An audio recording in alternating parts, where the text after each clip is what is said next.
Hello dear students, welcome to the class today. So children, in the last class we were talking about the weavers and East India Company power has been consolidated, and after 1760s अब क्या हो गया है, textile export from India was declining. पहले क्या था कि बहुत तेज़ी से it was not declining, लेकिन ब्रिटिशर्स ने क्या किया, Britishers cotton industries have not yet expanded and Indian textiles were in great demand. Europe में Indian textiles were in great demand. So the Indian East India Company wanted to expand textile exports from India. वो क्या चाहते थे, यहाँ से काफ़ी सारा सामान उनकी कंट्री में जाए, and they established political power in Bengal and Carnatic 1760s and 1770s में. तो they were finding it very difficult. They means Britishers. काफ़ी परेशानियों का सामना उनको करना पड़ रहा था. किस चीज़ के लिए? For a regular supply of goods for export. Local traders सारे लोग यहाँ compete कर ही रहे थे. एंड ब्रिटिशर्स ने क्या किया, they took the last class में भी I told you that they took the monopoly right to trade. धीरे धीरे उन्होंने क्या किया, पूरे इंडियन वीवर मार्केट पे कैप्चर कर लिया. कैसे किया? Yes, this is what we will be understanding in today's video my dear students. First, the company tried to eliminate, जो यहाँ के जो पहले जो बिजनेसमैन थे, the existing traders who where already here and the brokers, they connected with the cloth trade. सारे जो हैं कपड़े के ट्रेड के साथ जुड़े हुए थे. They established a direct control over the weavers. Britishers ने क्या किया, वीवर्स के ऊपर इनका पूरा पूरा कंट्रोल आ गया. एंड इन्होंने क्या किया कि वीवर्स के काम को, because they wanted a continuous supply of cotton and they wanted a continuous supply of cotton cloth. For that purpose अब ब्रिटिशर्स घर घर जाके तो कपड़ा कलेक्ट करेंगे नहीं. So what did they do? They appointed a paid servant. My dear students, please understand that they had appointed a paid servant whose name was, and they were called as Gomasthas. क्या नाम था? Gomasthas. Please remember. काम क्या था इनका? Gomasthas का काम था to supervise the weavers, collect the supplies and examine the quality of cloth. Weavers क्या काम कर रहे हैं, कितना कर रहे हैं, how much are they producing, कितना कलेक्ट करना है, and they were examining the quality of cloth, किस तरह का कपड़ा बन रहा है. ये सारा काम था गोमास्थास का. दूसरा इन्होंने क्या किया, पहला they appointed the gomasthas. They needed to keep a check on the work of the weavers. Secondly, they prevented company weavers from dealing with other buyers.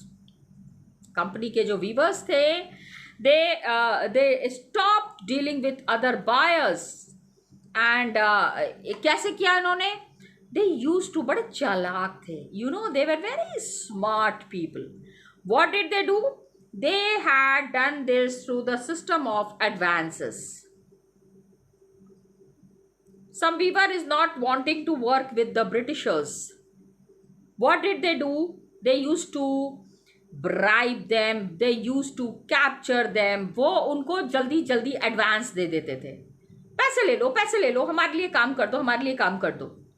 अभी ये बताओ, who doesn't want money? Tell me children, who doesn't want money? Everybody wants the money. And when a person is getting the money, why will the person deny? And what did they do? They took this money, the order was placed and the weaver were given loans to purchase the raw material. Weavers को loan दे दिया जाता था कच्चा माल खरीदने के लिए for their production. Now, अब देखो, now look at the trap. Those who took loans had to hand over the cloth to the gomasthas. भाई लोन ले लिया है, फंस गए हैं. अब तो गोमास्थास को ही, गोमास्थास ने जिनको जिनको पैसे दिए हैं, the people could not deal with any other person और any other organisation. They have to deal with the Britishers only. They could not take it to any other trader. किसी भी ट्रेडर के, अरे एडवांस ले लिया ना, Now they cannot have any kind of contract with any outsider. Advance लेके फंस गए हैं. Now lot of loans were given to them. ये जो गुमास्ताज थे इनको पैसे देके फंसा लेते थे in the demand for fine textile. अच्छे से अच्छा कपड़ा दो हमको बना के, जितना पैसा चाहिए हमसे ले लो. वीवर्स took the एडवांसेस ले लिया वीवर ने. उनको लगा कि अब बहुत अच्छा पैसा वो अर्न करेंगे. मेनी वीवर्स, बहुत सारे, उनको लगा कि they had small plots of land. छोटी मोटी ज़मीन होती थी जहाँ पहले वो खेती करते थे. वीवर्स शुरू से वीवर्स थोड़ी थे. Initially they were involved, they had earlier been cultivating. They cultivated along with weaving. And all the produce from this took care of their family needs. परिवार की जो भी ज़रूरतें थी वो सारी पूरी हो रही थी by these weaving people. अब क्या करना था? Now they had to lease out the land. पूरी ज़मीन इनको देनी पड़ती थी. And devote all their time to weaving. अब इनका सारा टाइम किस चीज़ में खर्च हो रहा था? All the time was devoted to weaving. Weaving से क्या हो रहा था? In fact they required the labour of the entire family. अब एडवांस चुकी ले लिया है ना. एंड द गोमास्ताज उनके सर पे खड़े हैं. दो gomastas are standing on their head. जल्दी से काम कंप्लीट करो, पैसे लिए हैं, काम क्यों नहीं कर रहे हो? In fact you know it was a trap. एक जाल था जिसमें वीवर्स फंसते चले गए. Children, this was a bad trap. Now they had to lease out the land, devote all their time to weaving. अपना जहाँ खेती भी करते थे, वीविंग भी करते थे, पैसे एडवांस में लेके कितना फंस गए. और खाली वीविंग में इट वॉज नॉट देयर, खाली उनका मेहनत नहीं लगती थी. The whole family was involve in this weaving work. The children, the women, all were engaged in different stages of process. ये सारी प्रोसेसिंग में ये सारे के सारे एंगेज थे. जल्दी से क्या हुआ? सून हाउएवर बहुत सारे वीविंग विलेजेस में वीवर्स और गोमास्तास के बीच में लड़ाइयाँ शुरू हो गई. There was lot of clashes reported between the weavers and the gomastas. Supply merchants क्या करते थे? They often lived within the weaving villages. पहले वो weaving villages में रहते थे and had a close relationship with the weavers. Weavers के साथ इनका एक बहुत अच्छा संबंध था. Gomastas were from the villages itself. And after the looking after the needs and helping them, पहले क्या करते थे? They used to help them in crisis. Now ये new gomastas who were there, they were outsiders. बाहर से आए थे, इनका कोई भी emotional attachment नहीं था with the weavers. And now understand how many problems the weavers were facing. New gomastas, outsiders, no long-term social link with the village. So what did they do? They were very arrogant people. They acted arrogantly, marched into villages. Sepoys were there, peons were there, and they punished the weavers. बहुत ज़्यादा इनके साथ rudely behave करते थे. अगर किसी भी चीज़ में डिले हो गई सप्लाई में, beating and flogging them. बहुत मार पड़ती थी और चाबुक चलाते थे. तो वीवर्स क्या हुआ? They lost the space for bargaining, space to bargain for prices and sell to different buyers. सारा इनका उपाय खत्म कर दिया गया था. The weavers have lost all the hope in the system and they were facing a miserable time. Whatever they were receiving from the company was miserably low. बहुत कम पैसे अब इनको मिल रहे थे. And the loans they had accepted tied them to the company. Loan ले लिया था ना, तो अब बच के कहाँ जाएंगे? डिमांड तो पूरी करनी ही है. Britishers are not going to leave them like this. इस तरह से वो उनको छोड़ने वाले तो नहीं हैं. ओके. बहुत सारी जगह पे, many places in Karnataka, Bengal, weavers क्या हुआ? They deserted the village. They deserted the village. पूरा का पूरा गांव छोड़ के चले गए. And migrated. दूसरी जगह माइग्रेट कर गए। With the torture of the gomasthas, gomasthas का इनह्यूमन ट्रीटमेंट देखने के बाद they were bound to leave the village. They were leaving the village, going to some safe place. And now what happened? पहले आके लोन दे देते थे जबरदस्ती और ये लोन एक्सेप्ट भी कर लेते, but now they started to oppose the loans. Weavers along with the village traders, they revolted. They said कि they are not going to tolerate this anymore. They opposed the company and its officials. Company के officials को भी ये oppose करते थे, closing down their workshops, taking to agricultural labour.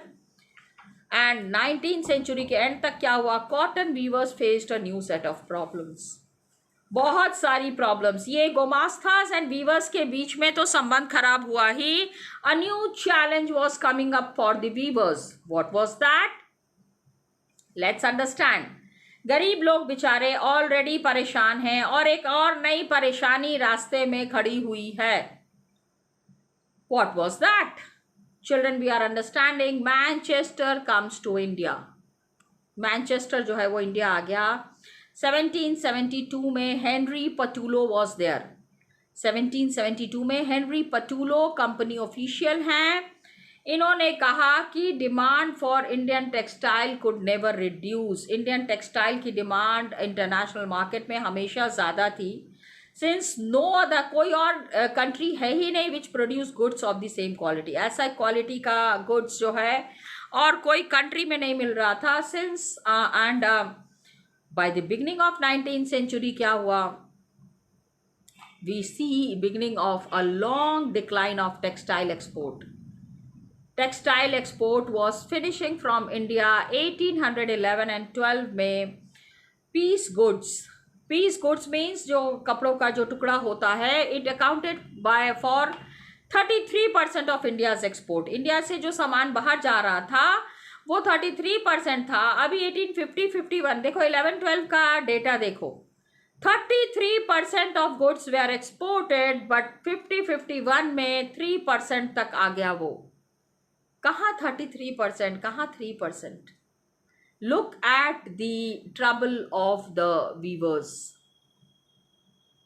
अब ऐसा क्यों हुआ? Let us understand that. ठीक है, प्रॉब्लम एक नहीं है यहाँ पे। What you need to remember is need to remember the name of Henry Patullo, company official. He had already said that Indian textile could never reduce, क्योंकि बाकी के जो नेशंस थे they were producing goods of the same quality, वैसी ही quality के goods produce कर रहे हैं। लेकिन 19th सेंचुरी के बिगनिंग तक हम देख रहे हैं टेक्सटाइल एक्सपोर्ट जो है वो गिरता चला गया। क्यों हुआ ऐसा और इसका नतीजा क्या हुआ? What were its implications? Now you can understand cotton industries are developing in England. England में cotton industries are coming up. And industrial groups ने क्या किया? उनको लग रहा था if so much of imports are happening from other countries, cotton industries England में भी थे, कॉटन इंडस्ट्रीज बाकी के देशों में भी थे, लेकिन वहाँ के जो इंग्लैंड के जो इंडस्ट्रियल ग्रुप्स थे उनको बार बार ये लग रहा था कि अगर these imports are coming from other countries, they pressurize the government. उन्होंने गवर्नमेंट को प्रेशराइज किया कि इम्पोर्ट ड्यूटीज लगा दीजिए। Cotton textile of Britain should only be their seen in Britain, बाकी की चीज़ों पे, बाकी के जगहों पे इम्पोर्ट ड्यूटी लगा दीजिए on cotton textile, so that Manchester goods could sell in Britain. Manchester का सामान जो है वो ब्रिटेन में ही सेल हो विदाउट फेसिंग, क्योंकि बाहर के गुड्स जब आ जाते थे ना तो Manchester was the most important cotton manufacturing centre in Britain. आज भी जब बेस्ट क्वालिटी कॉटन की बात होती है तो लोग मैनचेस्टर की बात करते हैं। तो मैनचेस्टर, बाहर के गुड्स इतने आ गए ब्रिटेन में कि Manchester goods fell down and government को उन्होंने प्रेशराइज कर दिया ब्रिटेन में कि let not any outside goods come to India. Import duties लगा दीजिए कॉटन टेक्सटाइल के ऊपर, so that Manchester goods could sell in Britain. ये मैनचेस्टर वाला सामान जो है वो ब्रिटेन में बिकेगा, बाकी बाहर के सामान को बाहर रखिए। इंडस्ट्रियलिस्ट, इंडस्ट्री के जो लोग थे, they persuaded the East India Company, East India Company को उन्होंने फोर्स किया कि sell the British manufacturers in Indian markets as well. ठीक है, they persuaded the East India Company कि ब्रिटिश मैन्युफैक्चरर्स को इंडियन मार्केट में सेल करने के लिए बोलिए। एंड ब्रिटिश कॉटन गुड्स जो बाहर से आ रहे थे, export of British cotton goods increase dramatically, बहुत तेजी से ये बढ़ गया in the early 19th century. By the end of the 18th century there was no import of cotton piece goods into India. India में कुछ भी गुड्स आ नहीं रहा था। बाय 1850 कॉटन पीस गुड्स कॉन्स्टिट्यूटेड 31%, जितना भी गुड्स है 31% of the value of Indian imports. ये data children please, this is important from the GK point of view. 1850 तक cotton goods 31% of Indian imports, and 1870s तक क्या हो गया, ये 50% हो गया। ओके, अब please understand, just see how these changes were affecting the British market. Cotton weavers, अब इंडिया के जो कॉटन का जो मार्केट था वो ब्रिटिशर्स ने पूरी तरह ख़त्म कर दिया। They have finished the cotton textile goods manufactured in India, and Manchester पे रोक लगा दिया। मैनचेस्टर ने कह दिया कि नहीं, बाहर के कोई भी कॉटन गुड्स नहीं आएंगे इंडिया, वहाँ ब्रिटेन में। एक्सपोर्ट मार्केट भी ख़त्म हो गया, लोकल मार्केट फिनिश हो गया, लोकल मार्केट श्रैंक। मैनचेस्टर के गुड्स इतने आ रहे थे इंडिया में कि it glutted, it was finished. Machine से ये सारे गुड्स प्रोड्यूस हो रहे थे वेरी लोअर कॉस्ट में। Cotton goods were so cheap, lower cost. The imported cotton goods इतने चीप थे कि weavers could not easily compete with them. Weavers, obviously I'll go to the market and I could find a 500 rupees का good, same quality का 100 rupees में मिल रहा है, मैं क्यों, why will I go for a 500 rupees good? ठीक है, machine से लोअर कॉस्ट में अगर वही सामान मिल रहा है, it was so cheap कि weavers could not easily compete with them. Machine वाले goods मार्केट में छाए हुए थे, people used to go to the market, purchase those goods, and these cotton weavers का मार्केट पूरा खत्म हो गया। बाय 1850s क्या हुआ, मोस्ट वीविंग रीजन्स इंडिया में क्या हुआ, they were declining and there were desolation. Please understand, the weaver markets have finished and desolation was there. ठीक है, आइसोलेशन होता है ना, आइसोलेशन बिल्कुल अलग तरह की, यहाँ पे क्या हो गया, आइसोलेट होके खत्म हो गए। एंड बाय 1860s क्या हुआ, वीवर्स को एक नई प्रॉब्लम का सामना करना पड़ा। They have to face a new problem. Raw cotton of good quality, they were unable to get the supply of raw cotton of good quality.